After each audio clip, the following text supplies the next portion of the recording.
I'm a bit surprised at the huge turnout in the rain. I expected a big turnout, and I wonder how big it might have been if it hadn't rained, but this was really a very impressive turnout considering the cold, rainy weather.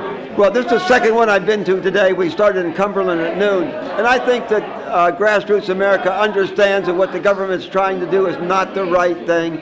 There's no way you can spend yourself into prosperity. There's no way you can simply print money and pretend that you're helping the economy.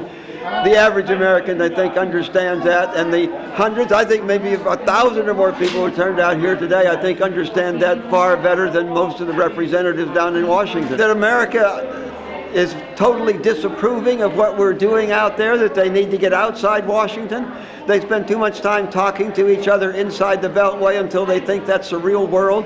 They need to get out here to see what the real world thinks about what we're trying to do down there. They've convinced themselves that they really believe that spending is the right thing to do.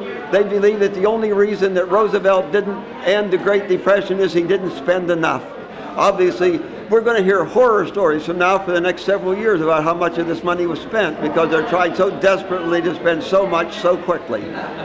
My take on it is the way you do this, it's not rocket science. You focus on the basics of what we're doing. We're not here to solve every problem. And if you try to solve any problem, the tax bill is going to continue to go up. So that's basically my message. Stick to the basics. Stick to the basics.